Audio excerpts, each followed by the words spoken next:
Alrighty, so week number 7 is in the books. In fact, it was in the books yesterday because for the second week in a row, all the game was taking place on Saturday night. And as we're now 1/5 into the season, I think we definitely started to get a sense of who is going to be the contender this year, and also teams that are already going to be in full blown panic mode because they got off to a really slow start to the season. But that being said, let us actually begin the first game, which is FC Cincinnati versus the Philadelphia Union, and I would definitely love to see this game in the Eastern Conference Final because it definitely felt like a playoff game in this one, albeit, the Union, they weren't full strength coming into this one. And, the question coming into this is Jim Kern, is he going to put all his start in this one? And the answer is no. He actually did put some of his starters, especially attacking starters, for the last 30 minutes, but it was to no avail because Cincinnati, they just keep loving winning 1-0 as the scoreline that they've been winning for the past couple of times. But in the first half, I thought they were on the front foot, though there was not much happening in the first 10 minutes. Again, just had that playoff feeling where, both of these teams were just kind of feeling each other out a little bit. The first shot of the game came in the 11th minute when Donovan shot put just wide after just a bad turnover from Cincinnati there. So, yeah, that's one that since he got away with it because you do not want to turn the ball over against this Union attack. Costa with Cincy first shot from the free kick, but that one is blocked off the wall. The game again become tight again. Again, chances were few in between. That's kind of what we see sometime in a playoff game where you're not going to see a lot chances, especially in the first half. And that Philly was a real battle between the midfield. Like it was very tight and very few chances that was created. So in the 45th minute, Jose Martinez, he saw Santana off his lines and decided, hey, why not? Let's try to see if I can chip it over the keeper. But unfortunately, that was not to be as Santana. He wasn't off his lines by that much, so he was able to easily backtrack and gather that one. But we had to have time scoreless between both of these teams. Now in the second half, Bueno would fires it high from close range before on the other end, Barrial would fires it high on the free kick. Brenner then tried to tap one in, but he missed that one wide, and since then the momentum will start to be in Cincinnati favor. And I think Jim Kern probably saw that too because he decided to counter that by bringing his attacking cavalry. Uru, Gastak, and Bedoya was summoned into this game, but it was to no prevail because Cincinnati would get the opening goal, and this is where we almost had a very controversial moment. So apparently, Brenner puts the ball into the back of the net, but the referee, instead of giving that a goal, he disallowed it and said that there was actually a foul before that when Blake brought down Acosta and give the penalty to Cincinnati. I think that's a wrong call. I think that is definitely the wrong call because, well, actually I don't think I should say I think it is the wrong call. I mean, this was very odd to see him decide to pull this one back, and I get it. There was clearly a foul there that Blake commits when he brought down Acosta in the box. The play was keep going. I mean, the referee didn't blow the whistle. I was assuming he was going to play advantage, and the fact that the goal of course went in, that should clearly be the advantage. So again, that's one that the referee clearly got it wrong, but fortunately, at least for him and Cincinnati's sake, Cincinnati does bury on the penalty spot as Lucho Acosta score his first goal of the season to give Cincinnati a 1-0 lead. So I guess maybe the referee really want Lucho Acosta to score his first goal, and that's why he decided to pull that back. But all kidding aside, if Acosta didn't put that one in, and we know Andre Blake is a very good penalty kick stopper, and he almost saved that one too, even went the right way. But if that one was missed, oh, you better believe Cincinnati fans will be up in arms, and they have every right to be because of this botch call that happened in this one. But then in the 82nd minute, Hariel would hit one straight to Sautano before Sautano would deny Bedoya from close. And you can see the Union, they were pressing late. Like they were trying to maybe get a point out of this game. And Cincinnati was kind of started to be reeling a bit. Like they were just holding on for dear life. And again, this was the Cincinnati a couple of years ago. They would have blown this lead. But this is a new Cincinnati. This is a team that is so well drilled this season under Pat Nolan. And even though they were under pressure a lot late in this one, first from Gastak in the 87th minute puts it wide from close range. They actually didn't break, but they actually almost put this game out of bed in the third minute of stoppage time when Santos puts it into the back of the net. Problem is, he was in an offside position, so the goal was disallowed because of it. And yeah, in the end, Cincinnati, another 1-0 win in this one, this time in the head. And against the Philadelphia Union. Shots in this one, very few shots, 10 shots compared to 8 that Cincinnati has.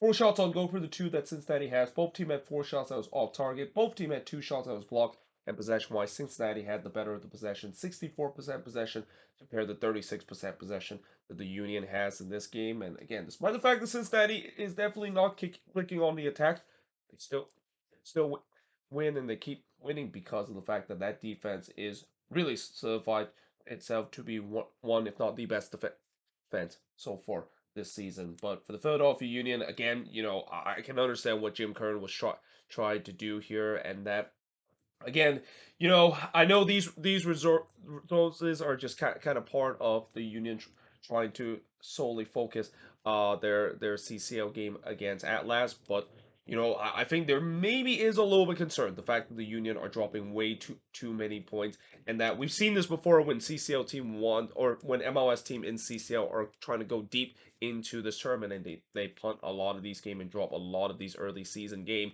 and then once they are out of CCL, either getting eliminated, or if you're in the case of the Seattle Sounders winning the whole thing, they never able to recover in the second half of the season. And that is something that the Union got to be very careful, because we've seen this so many times before, and it can definitely come back to haunt the Union.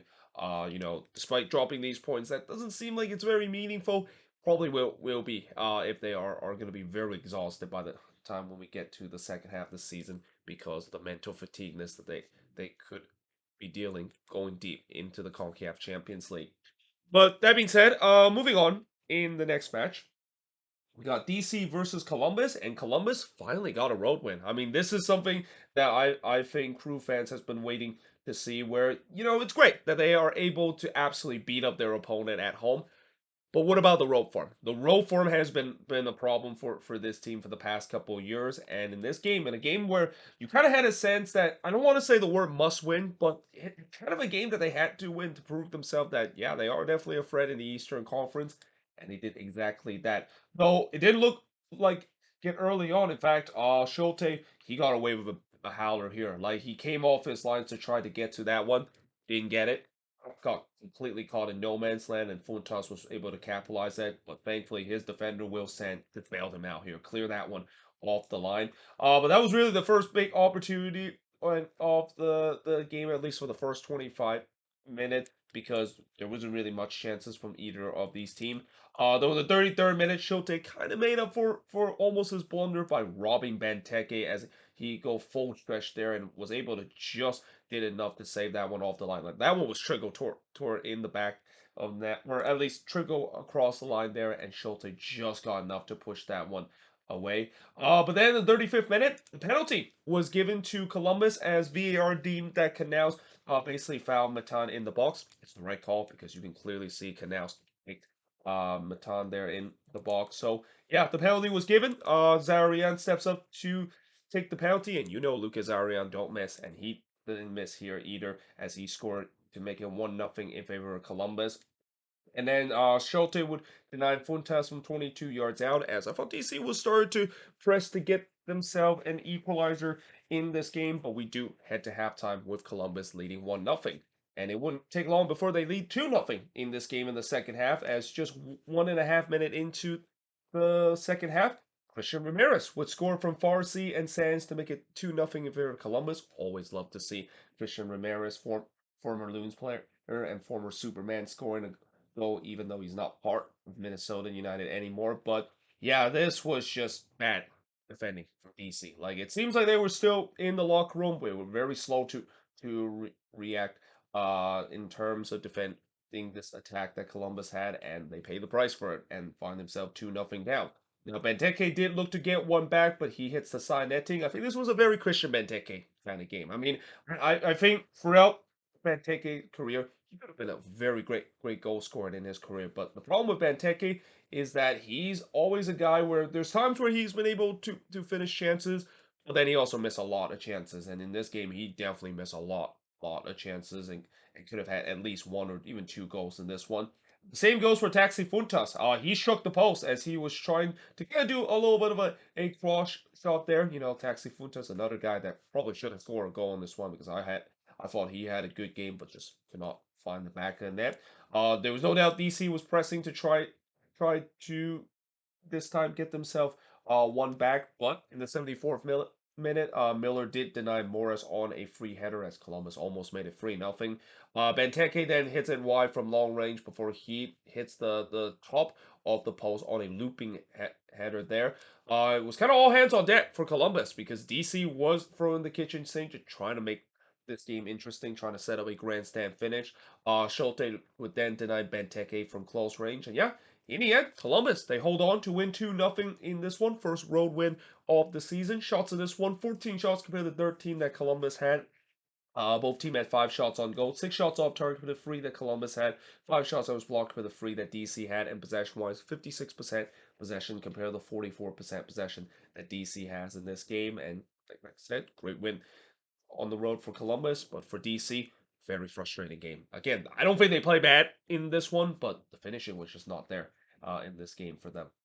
But now moving on in the next match, we got the rematch of the Western Conference Final, which turns out the scoreline was pretty much the same as what we saw last year in the Western Conference Final, with LAFC winning 3-0 in this one. And the way that this game kind of play out, I look a little bit similar to the Western Conference Final, albeit I did think Austin did had a little bit more chance than what they did in the Western Conference Final. It's just that it turns out they had to face a guy called Dennis Bawanga, who is definitely making an early case of potentially winning the MVP this season.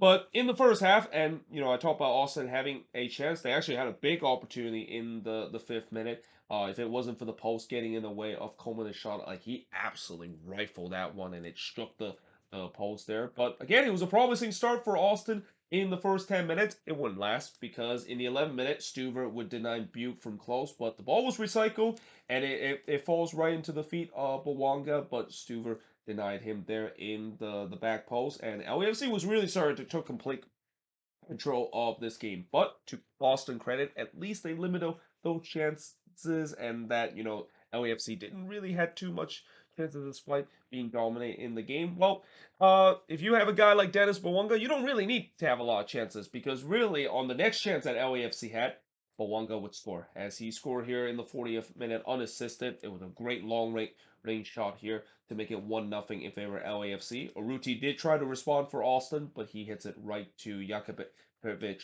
who making his first start as the goalkeeper. Looks like LAFC giving John McCarthy the afternoon off in this one. But we do head to halftime with LAFC leading 1-0. Now in the second half, Jakovic did deny Gallagher as he actually took a wicked deflection. This was actually a great save from Jakovic because anytime you have a shot that took a wicked deflection and changed direction, that can really handcuff a goalkeeper. But on the other end, Tillman would fire it wide from long range. But then in the 58th minute, the Dennis Bawanga show would kick into full gear.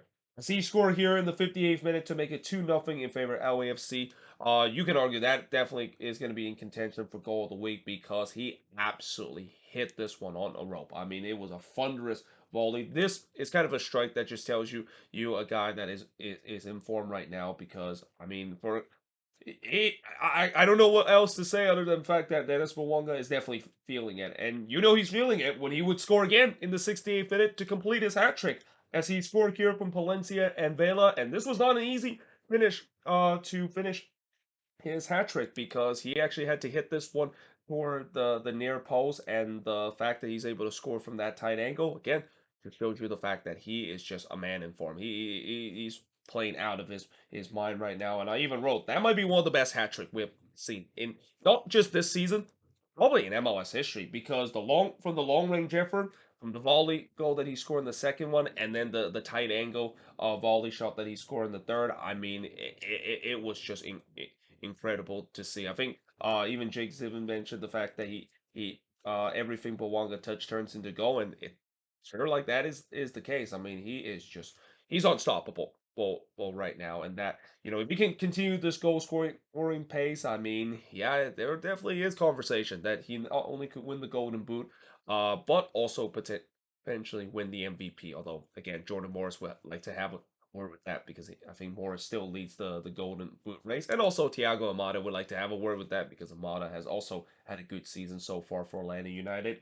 But in the 82nd minute, Lundqvist would hits one that is actually denied by Jakubovic or Palencia trying to make it 4-0, but missed wide from close range. Suber then denied doing this after just a bad turnover from Austin, and it was no mercy shown from LAFC. Like, they were hungry to try to get that fourth goal. They don't get it, but they do get the 3-0 win against Austin FC, just like what we saw in the Western Conference Final. And the shots in this one, 26 shots compared to 9 that Austin has. 6 shots on goal for the 4 that Austin has, 12 shots off target for the 5 that Austin has, 8 shots on his block for the none that Austin has, and possession-wise, 51% possession compared to 49% possession that is in favor of Austin. But yeah, this game was never in doubt, and that, if Dennis Bouanga again, if he can continue to score at the form that he is, yeah, this LAFC team, I can't imagine it's going to be easy to slow this team down, and that, we talked about before of a team that potentially has the best chance to repeat, and I know it's been a very long time since we have seen a repeat champion, but knowing how LAFC has played so far, not only in MLS but also in CCL, it's hard to imagine that they of course would slow down. And also, you know how when LAFC lost Chicho Arango in the early part of the season, I feel like Dennis Bouanga basically replaced that role because it feels like Bouanga is now replacing the role of Arango, where he's basically just scoring every single game, just like when Chicho Arango was with this LAFC team for the past year or so. But that being said, moving on in the next match, we got Inter Miami versus FC Dallas, and Miami is in a free fall. I mean, right now, remember the good start that they had in the beginning of the season? That seems like it was a space age ago. Well, actually, maybe that's a little bit of an exaggeration, but yeah, it's been a while since Inter Miami has been able to get a win, and that, yeah, now their losing streak has reached 5, with them losing 1-0 against FC Dallas. Though I will say for Dallas, they almost let this one slip away too in the end. But in the first half, 7 minutes in, Velasco would hit one right to counter before Fiera will curls it high from close range, as Dallas was on the front foot and was looking for the opener. Counter would deny Jimenez from close range before Jimenez would hit one right to counter. And the Miami defense, I thought they were pretty much AWOL in this one. Like, it was basically a turnstile in the first 15 minutes. It was way too easy for Dallas to go upfield and cut that Miami defense open. In the 22nd minute, they almost they almost scored the opener with Farah hits the post in the near post, but thankfully in the 27th minute, Jesus Ferreira does get on the score sheet. He scored here for Jimenez to make it 1-0 in favor of FC Dallas. Though 15 minutes later, Miami almost equalized if it wasn't for Paz denying Stefanelli of a long-range shot that was really hit well there from Stefanelli, but Paz with a great hand to deny him there. And that was really the first chance that Miami has had. It took them 43 minutes before they get their first shot of the game. But we do head to halftime with Dallas leading 1-0, and in the second half, it was kind of almost the same. Calendar, he had to make a couple of big saves. He denied Fiera of his second in the near post before Ariola would hit one straight to Calendar, and then Calendar himself had to deny Ariola from close range, and I mean, Calendar is the only reason why this is at 1-0. If it wasn't for Drake Calendar just standing on his head and feels like he's just getting completely hung out to dry by a non-existent defense that Miami has, this would have been easily 3-4 or even 5-0 in favor of FC Dallas. But we fast forward into the first minute of stoppage time with Calendar denying Velasco from close range, and then on the other end, Paz with denying Jean on the doorstep of goals. And I mean, will the inability to get that second goal come back to haunt Dallas? This has been a problem at times this season, especially in that game against Portland, where we thought that maybe this is going to happen again, where Dallas gave up a late goal to let a sure 3 points slip away from them, and it looked like it happened in the 7th minute when a penalty was given to Inter Miami, but the referee or VAR decided to overturn that as they deemed that Malta was not fouled by Martinez there. And yeah, again, VAR came to the rescue for Dallas here, and that, they are able to hold on to a 1-0 lead against Inter Miami. The shots in this one, 16 shots for the 12 that Miami has, 3 shots on goal for the 8 that Dallas had. Both teams had 6 shots off target, 3 shots that was blocked for the 2 that Dallas had, and possession-wise, 69% possession compared to 31% possession that Dallas has in this game. And while Nico Estevez will be happy the fact that his team is able to get their first road win of the season, I don't think he's going to be happy the fact that they almost let this one slip out of the hand because of some inability to finish. And again, we've seen it so many times in this league. When you don't get that second goal, it is going to come back to haunt you. And very fortunate for Dallas in this game, it did not come back to haunt them. With that being said, I am now going to switch boards and look at the last 4 games as part of part number 1 of the review of match week number 7. So moving on, in the next match is probably the most predictable result that we saw in terms of this week's action, where we knew New England was probably going to get a win against Montreal. Again, Montreal, they are definitely one of those teams that I think after 7 weeks into the season, there is definitely a lot of panic in their fan base, and that the hot seat that Hernan Lasada might be sitting in right now might have just got even hotter now after this resort. But in the first half, Petrovic would deny Kyoto from close range before the post would actually save Juan Miller of an own goal for Montreal there. Bo would then hit one straight to Saros as New England started to really take complete control of this game and were looking for the opener. And they do. In the 21st minute, Dylan Barrera would score from Bo and Heel, and that's definitely a contention for goal of the week. Although again, it's going to be tough because the Dennis Bawanga goals that he scored, and really all 3 goals that he scored could be in contention for goal of the week. But this one could be too. I mean, Barrero really hits this one well from long range there. And yeah, that gives New England a 1-0 lead. They had a chance to make it 2-0 as right on the stroke of halftime, the penalty was given to them after VAR deemed Corpo handballed that one in the box, which Heel basically steps up to take the penalty. He doesn't miss a penalty often, and he doesn't miss here either, as he scored to make it 2-0 in favor of New England heading into the second half. And up to that point, I just kind of already had a feeling that, yeah, this game is over. I mean, with the way that Montreal was kind of under siege, at least not really in this game, and giving up a killer goal right on the stroke of halftime, it looked like this game is already probably going to be over. And if it wasn't over, it probably was heading into the second half, because just 5 minutes into the second half, Bobby Wood would make it 3-0 in favor of New England. It came off of a terrible giveaway from Montreal. Petrovic then denies Near as Montreal did show some life. They maybe was trying to get one back. Though Wood did try to go for his second and New England's fourth. But he puts it over the bar before Saros had to deny Jones in the front post. Again, New England, they were showing no mercy, just like what we saw with LAFC to Austin. They were pushing to get that 4th goal, and unlike LAFC, where they didn't get that 4th goal, New England did. In the 86th minute, Veroni would score from Petrovic to make it 4-0 in favor of New England. So very rarely you see a goalkeeper ends up on the assist chart, and usually when that happens, it's probably because it's a Route 1 ball. And that is exactly what happened. I mean, it was a Route 1 ball that Petrovic played to Veroni, and that Veroni basically just completely cut open the entire Montreal backline, or whatever is left of that Montreal backline, and he just puts that one in. So yeah, 4-0 was the scoreline up to that point, and that would be the final score of this game, as the shots in this one, 19 shots committed, 9 that Montreal has, 3 shots on goal compared to 9 that New England has, 3 shots on target compared to 7 that New England has. Both teams had 3 shots that was blocked, and possession-wise, 58% possession compared to 42% possession that Montreal has in this game. And again, pretty easy win for New England in this one against one of the bottom feeder in the Eastern Conference. But yeah, for Montreal, again, Hernan Lasada seat, I think, is definitely going to get hot. And if there is going to be a head coach that,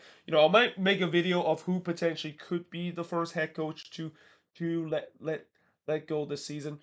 It could potentially be Hernan Lasada, because what he is trying to build in this Montreal team has just not whatsoever. Though I will say that it kind of isn't really all on him, because again, we knew that coming into the season after losing so many key pieces, it was going to be a damaging kind of blow for this Montreal team, and they're going to be facing an uphill battle. But still, even then, this just has been an absolute abysmal start for this Montreal side. And again, this resort basically just add to the list of horrendous performance that they had throughout the beginning of the season. But that being said, moving on in the next match.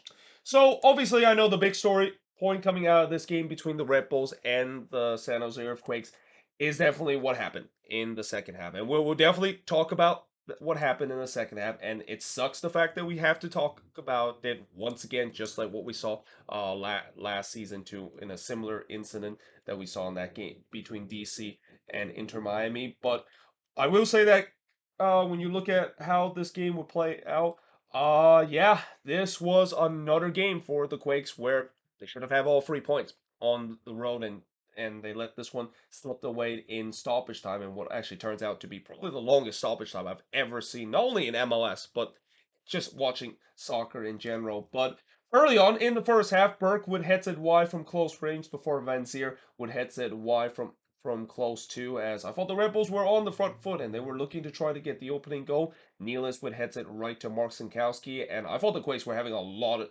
issue in terms of dealing with those crosses from the Red Bulls, which was kind of interesting because, I thought coming into this game, the real issue that they were going to have to deal with is the press that the Red Bulls were going to put on them. But it turns out it was actually the crosses that was creating a lot of issue because there was so many times where the Red Bulls are able to put a put a good cross, and their player is able to outjump the Quakes defender to get to it. In fact, in the 34th minute, there was almost a near disastrous moment for the Quakes and for JT Marsikowski as he basically punched a cross right into the path of Van Zier. Fortunately, his shot was blocked away, and I immediately wrote JT got away with one there. I mean, we've seen this happen before. This is why JT Marsikowski probably won't be the regular starter once Danielle is going to be back in goal for this Quakes team, because yeah, that's just not a great moment for him to just kind of punch this one right into the path of your opposition. But in the 43rd minute, we finally saw the first shot for the Quakes. Again, the Quakes were under siege a lot in the entire part of the first half. And it saw Montero hits one right to Cornell, but in the 43rd minute, and really just a couple of moments later, they actually came very close of getting the opening goal as the post would deny Jackson Yu of another contention for goal of the week. He absolutely hit that one on a rope on the volley, and it was very unfortunate that it pings off the post there. But yeah, nowhere, the Quakes, they were looking to score against the run of play, but the Red Bulls make sure that was not the case because they created a couple of chances before halftime. First, it was Duncan miss wide from close range before Burke would puts it behind in the near post in the first minute of stoppage time. And we do head to halftime scoreless between both of these teams. And unfortunately, as we head into the second half, we got to talk about this situation. And this is definitely going to be a big talking point. And I'll definitely will give an update of this when I do a news of the week video in the future. But in the 56th minute, the game basically stopped for almost 20 minutes. There was some coming together between both of these teams, and then I think it was Mensa, the one that probably heard something that a Red Bulls player basically said toward him, and he was absolutely irate. And the same goes with Abovisi. Actually, it was Abovisi the one that actually was the most irate. He immediately was very upset of what Dante Van Zier said, and I think he is basically the culprit in this situation, as there looked like it was an alleged racial slur that was used, or that Dante Van Zier basically toward a Quakes player. I'm not sure which one it is. I mean, some people said it was Judson, some people said it was Abovisi, some people even said it was Jonathan Mensah. Either way, it was an alleged racial slur that it was made. Now, again, remember what I said earlier, that I bring up the situation in that game between DC and Inter Miami last season, because this was exactly the same thing that we saw last season when there was an alleged racial slur that Taxi Funtas used on Damian Lowe, and in the end, they did Wayne Rooney did the right thing in terms of sub off Taxi Funtas, and actually Taxi Funtas was frozen with the squad. He was actually not allowed to be back in the squad while that investigation is going to happen. And unfortunately, in this situation, that kind of didn't happen, because in this situation, and this is where I think Gerhard Schuver is going to get a lot of heat out of this, because he decided not to pull his striker out of this game after this situation, and that I think even Luchi Gonzalez have said that yeah, you need to get him out of there.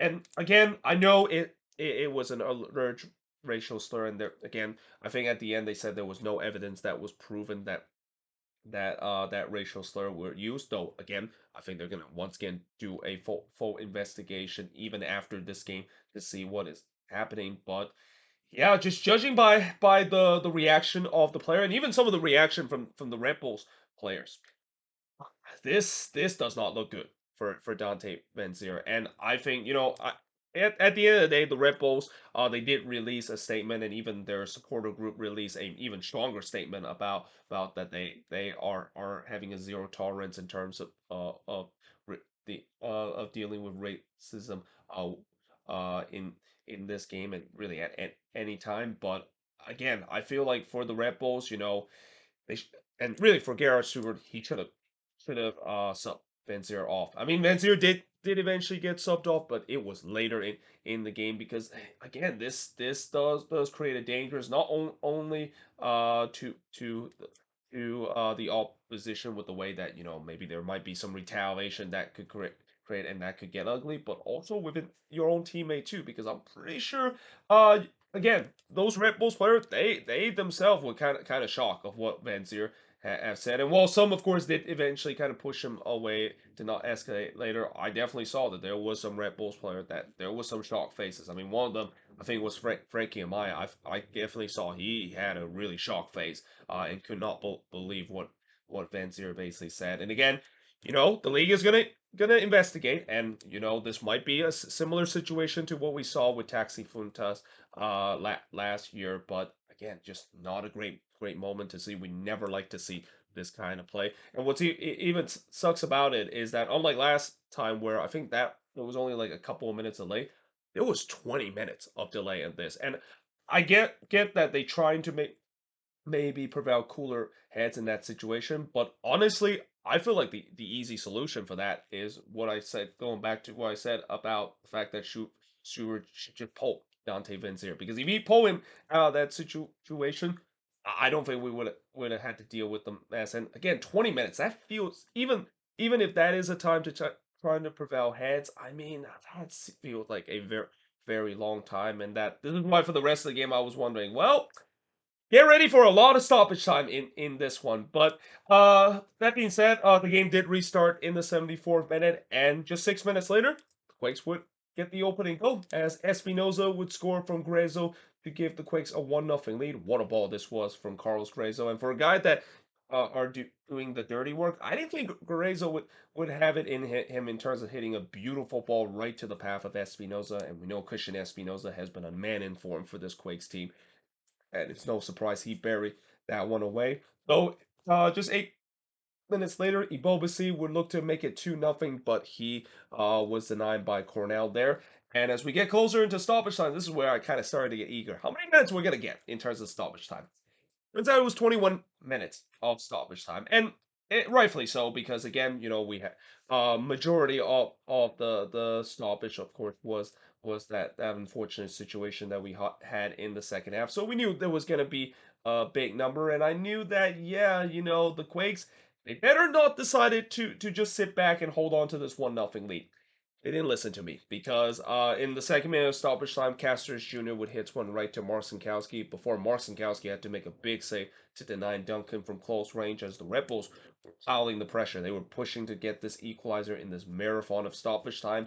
And the Quakes, again, they're hanging on to dear life, which I immediately wrote. It doesn't seem like it always goes well for them, especially on the road, so it should be to no one's surprise that it didn't work in this game too, because in the 17th minute of stoppage time, Tom Barlow would score the latest MLS goal ever score in league history, and I doubt this record is going to be broken for a very long time. But yeah, that ties the game up at one apiece in the 107th minute in this game. And then finally, in the 111th minute of this game, after 21 minutes of stoppage that was being played in this one, the referee finally blow the whistle for what might be the longest game we've ever, or the longest regular season game we've ever seen in league history between the New York Red Bulls and the San Jose Earthquakes. But it did end in a 1-1 draw, and the shots in this one, 15 shots compared to 10 that the Quakes had, 5 shots on goal compared to 3 that the Quakes had, 3 shots off target compared to 7 that the Red Bulls had, 3 shots that was blocked compared to 4 that the Quakes had, and possession-wise, 51% possession compared to 49% possession that the Quakes has in this game. And again, as we get over the week, we'll definitely will hear more update in terms of this unfortunate situation. But like I said, for the Quakes, it's another game where they had this game won, and then they decided to kind of sit back and try to bunker late in this one to hold on to the resort, which yeah, it didn't work out in the game against Atlanta United. It didn't work out in this one either. But I think the only saving grace I would say about this one is that at least they didn't drop all 3 points in that painful loss against Atlanta. At least they did get a point out of that and get their first road point of the season. But again, just the way Luchi Gonzalez, he's got to have to figure out his late game management, because so far, there's been times where they have not looked good this season in terms of closing out games, and this is another example of that. But now moving on in the next match, as that was a pretty long review of that game because I had to talk about that situation that gone on. But we move on into the next one between NYCFC versus Atlanta United, and yeah, this is definitely a game that I think the road team is going to be very happy that they hang on to a point, because we talk about how not a lot of team is able to get road points at Yankee Stadium, but Atlanta United not only was able to do that, they did it despite the fact that they were down to 10 men. Now, early on, Robinson did heads it wide from a set piece before Yakimakis would put that wide from close range. So I thought it was a promising start for the visitor who were looking for the opening goal. And it looked like they did score the opening goal as Etienne Jr. puts it into the back of net. The problem is the flag went up, so the goal was disallowed for offside. Rodriguez did have had NYCFC first real chance, but he missed that one wide from long range before Guzan had to deny Siegel in the front post, and then Illich fires it over the bar as NYCFC was starting to get into this game. They were creating some half chances, looking to try to get the opening goal, but didn't happen as we head into halftime scoreless between both of these teams.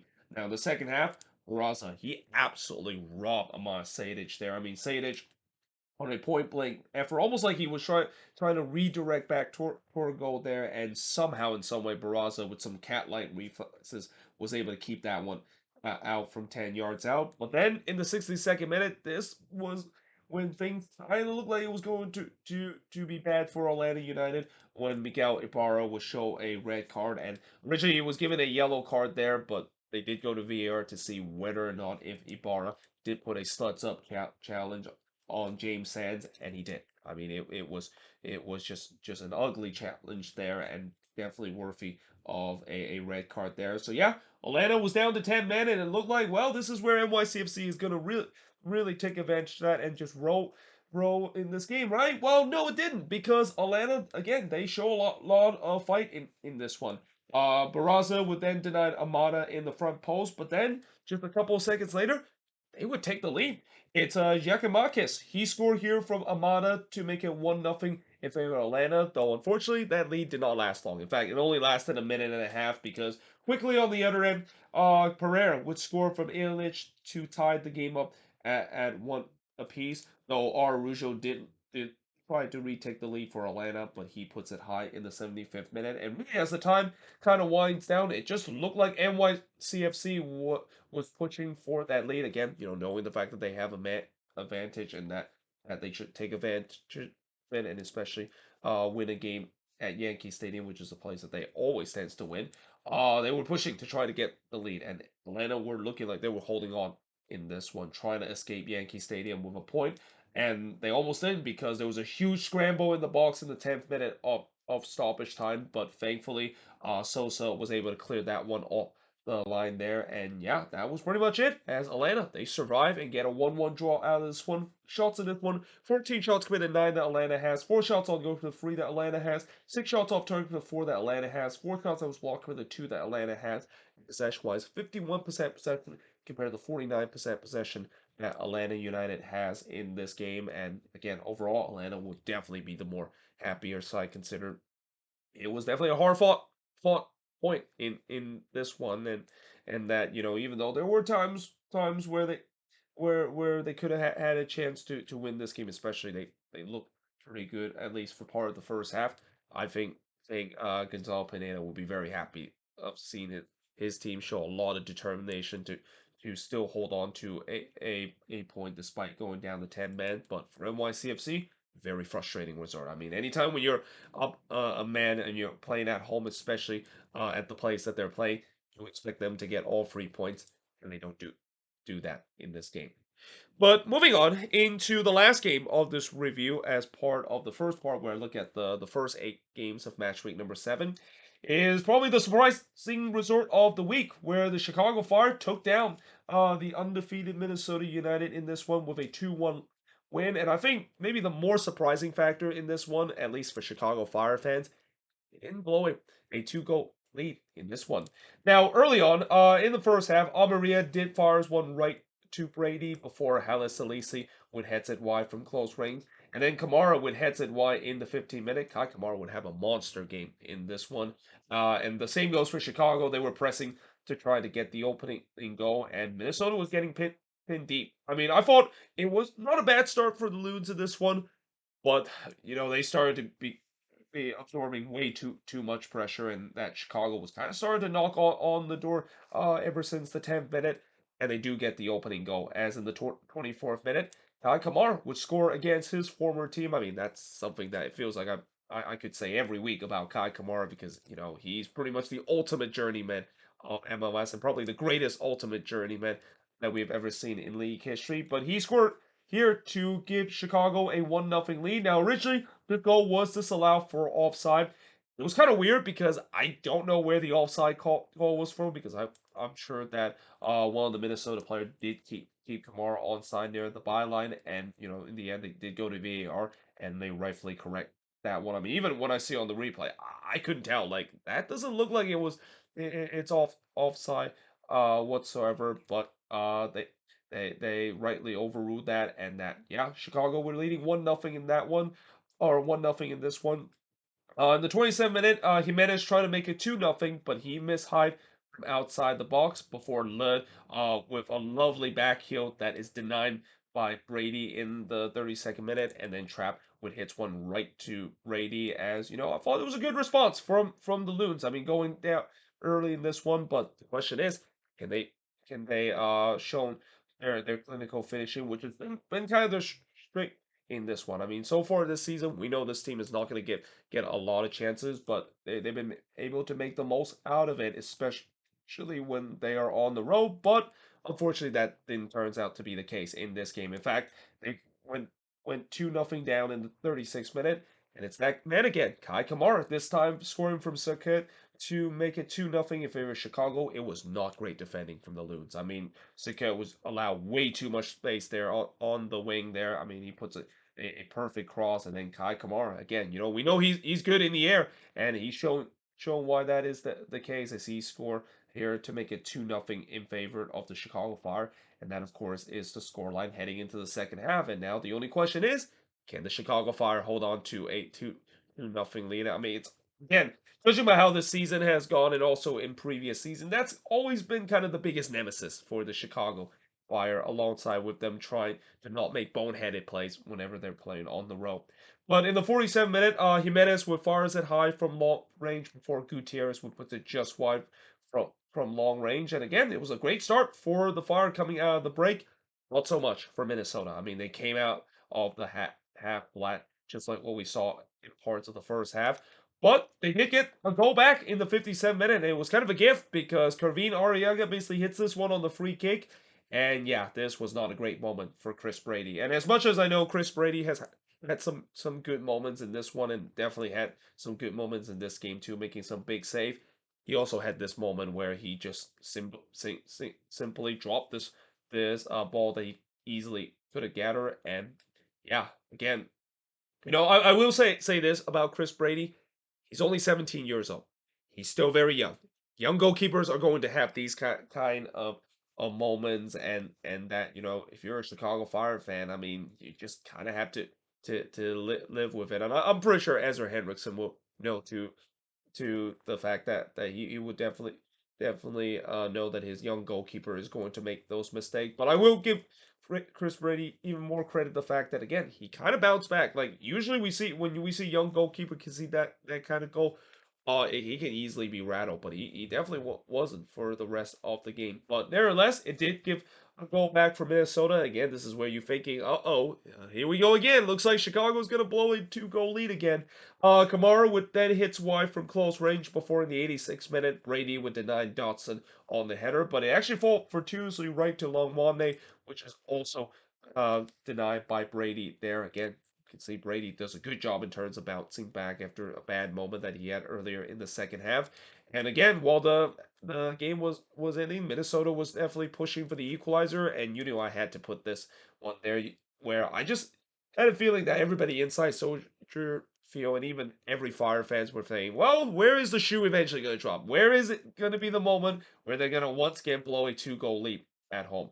Well, the answer is it did not happen because they would actually hang on to win 2-1 in this one against Minnesota, and the shots in this one, 14 shots compared to 10 that Minnesota has, 6 shots on goal compared to 2 that the Fire has, 1 shot off target compared to 8 that Chicago has, 4 shots that was blocked compared to 3 that the Loons had, and possession-wise, Chicago did have more of the possession, 51% possession compared to 49% possession that the Loons has in this game, and that, again, I feel like Chicago fully deserved this win. They played very well in this one, and for once, able to hang on to a lead. But the Loons, yeah, this easily is the worst performance that I've seen this team play, and I feel like it was bound to happen because I know in the last couple of weeks they have done a really good job, and maybe in some way they're kind of playing above their weight a little bit in the last couple of games, but you just kind of had a feeling they were due for a bad performance, and especially you just kind of feel like for a team like them that are just grinding out resort.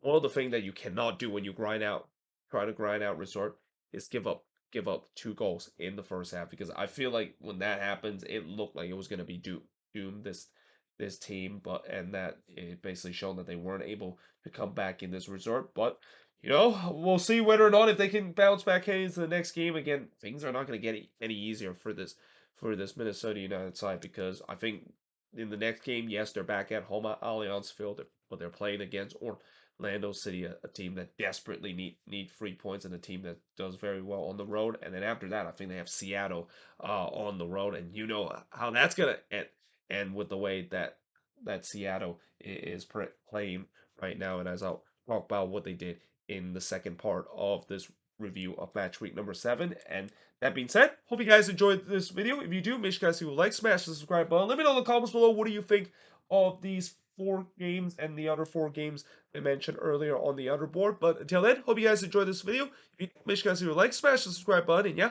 I of course will see you guys next time.